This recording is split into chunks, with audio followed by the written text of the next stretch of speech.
Hi everyone, welcome back. And we start video number 12. And this one starts the third topic in the Cold War subject.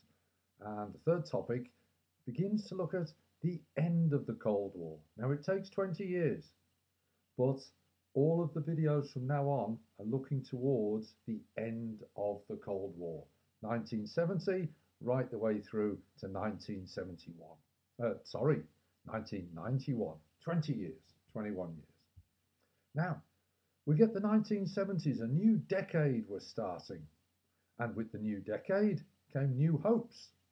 Hopes for better relations between the two superpowers, USA and USSR. And what we get is a new word for us. The word is a French word, détente, D-E-T-E-N-T-E, détente. Now, what does this mean? Ladies and gentlemen, it's an easing of tensions between the two superpowers. Better relations. The two superpowers were trying to talk to each other to try and get on better. More cooperation, more peaceful, and we call that détente. And it begins to come through in the 1970s. First question, why? We've seen in our previous videos that the two superpowers often didn't get on. Berlin, Cuba, the Prague Spring. So why now, as we move to the 1970s, did the two superpowers say, look, we need to try and cooperate and be a bit more friendly to each other? Good question. Any ideas? What do you think? Well, here's a couple for you. Number one, fear.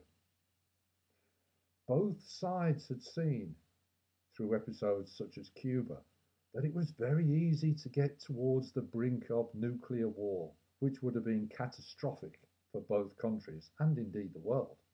So fear plays a part. Whoa, I'm in the money, I'm in the money. No, not, I borrowed it.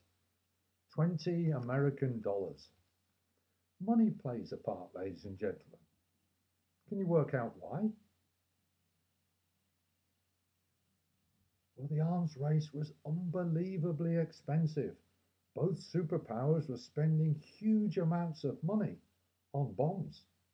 USSR in particular was putting a huge amount of its money into the arms race, so much so that its citizens, the people who lived in the country and over in Eastern Europe as well, their standard of living was falling. Could they get enough food? Could they get enough supplies? Well, not if they're spending all their money on bombs.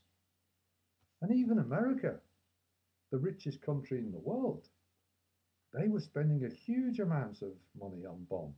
Not only nuclear bombs for the Cold War, but also normal, if you can use that word, normal bombs for the Vietnam War. Yes, that's right, well remembered. So money plays a part. So we see, as the 1970s come in, both sides want to talk. Both sides want to use diplomacy to try and make relations between the two more peaceful. And that was détente. Now, the President of America in the 1970s, start of 1970, anyone know his name? Very famous president, President Richard Nixon.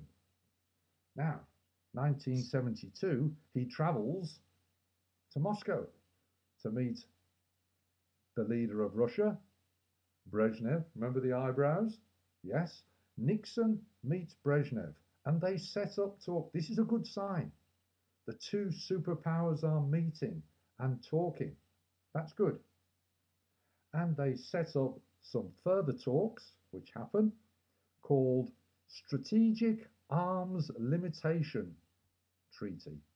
Now, in the exam, I strongly suggest you shorten that down and just call it SALT. Strategic, S, Arms, A, Limitation, L, Treaty or Talks, T. SALT. There were two of them, so we'll call the first one SALT 1. Excellent.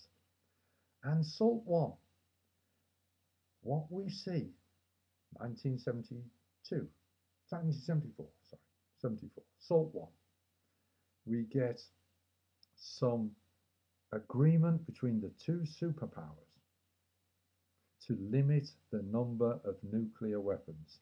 This was the first step. This was a breakthrough. This was good news. Now, it wasn't perfect. What they limit are what were called ABMs, anti-ballistic missiles. So if you're in country A and country B is sending its bombs to you, you use your anti-ballistic missiles, ABMs, to shoot them down. So they're saying both sides can have the same number of ABMs. They are limited. That's good, because then both sides are equal. One side has not got the advantage on the other, and one side might not be tempted to say, oh, I think we can win, let's attack. So limiting ABMs was good. They also limited ICBMs, intercontinental ballistic missiles, basically bombs that could hit the other country fired from thousands of miles away. Now that particular ban or limit was only temporary for 5 years, but again, it's a step in the right direction. SALT 1 was encouraging. America and USSR are talking, and they are trying to bring in détente, better relations between the two, a better environment. Now, it wasn't perfect. There were some weaknesses. Number one, it was only temporary. Number two, it only looked at certain types of missiles. For example, it didn't do anything for what are called MIRVs, and that's basically a vehicle which can fire several bombs at several different locations all at once. They were ignored in SALT 1, but it's a start. 1972, SALT 1 is a start. Now, it wasn't perfect though. 1973, there is a war over in the Middle East between Israel on one side and Egypt and Syria on the other side, called the Yom Kippur War. Now, all we need to know, of course, is that USA would support Israel, USSR was supporting Egypt and Syria. So again, there is conflict there. But fortunately, again, the two superpowers, a peace was agreed, and so they were able to move on. But just remember, SALT 1 didn't get rid of the Cold War completely. It was a start. 1974, old President Nixon, he flies over to Moscow again to meet Brezhnev again. This time to begin to set up, to plan SALT 2. More talks limiting more nuclear bombs, SALT 2. Again, this is good news. Remember, SALT 1 was only temporary, so they're beginning to try and build on the progress. That's good. 1975.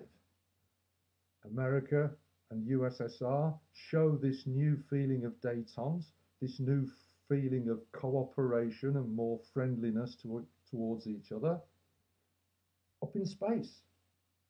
The American rockets, the Apollo, the Soviet rockets, the Soyuz, both take off, both orbit the Earth, and then they meet, they dock, and the two groups of astronauts, or cosmonauts as the Russians call them, they actually meet up in space and shake hands in space, and it was shown to the world. Now that's a symbol of the better relations that were going on in the 70s between the two superpowers. Space, the space race. Back in the 1960s, space had been a way of competing against each other. The Russians were the first to send a satellite into space. They were the first to send an animal into space. They were the first to send a man into space. They were the first to send a woman into space. They were ahead in the space race. It was only when Kennedy became president that he said, I'm going to spend the dollar and win the space race and put the first man on the moon, 1969. So the space race in the 60s was all about competition and rivalry. Here in 1975, we have the space race as more cooperation, a step forward. Also in 1975, we get the Helsinki Agreement. Helsinki, the capital of Finland, holds a meeting place. America, USSR, Canada, 30 countries from Europe all get together. The Helsinki Agreement. There's the key word, agreement. Now what's agreed? Three main areas.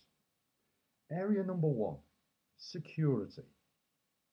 For the first time, really, the borders of Europe, which were redrawn after World War II, involving, for example, East Germany and West Germany, all countries agreed to accept that.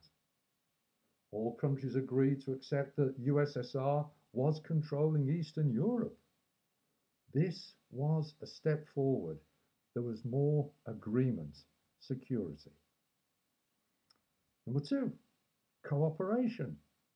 They said, right, let's work together economically, scientifically, industrial, cultural, educational. Let's have visits between schools. Americans go in here, Russians go in there. Let's meet together. Again, this is progress. Trade. The Americans and the Soviets said, okay, USA, we will buy oil from USSR. USSR, okay, we will buy wheat from America. Better trade, better cooperation, progress. And the third area, human rights. Both sides agreed, look, free speech, free movement, freedom for religion, no unfair arrest. These are important basic human rights. We must agree them. Helsinki Agreement. Security, cooperation, human rights. Only 2 out of 3, ladies and gentlemen. The Americans got very angry and annoyed that the Soviets, from the American point of view, were not agreeing the human rights. They agreed it, but then, according to America, the Soviet Union broke their promise and did not allow human rights to people who disagreed with them. So this led to distrust between the two superpowers. So the Helsinki Agreement was okay, but there was one big major problem. Now, remember I said Nixon went to Moscow for the second time in 1974, and SALT II talks started then in 74. 5 years it took.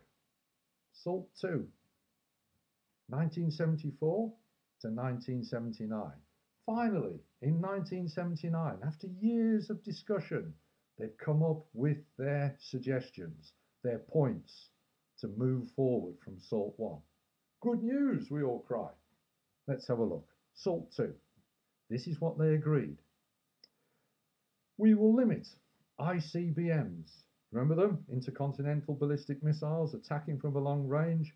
Both sides can only have 2,400. Equality. That's the first thing.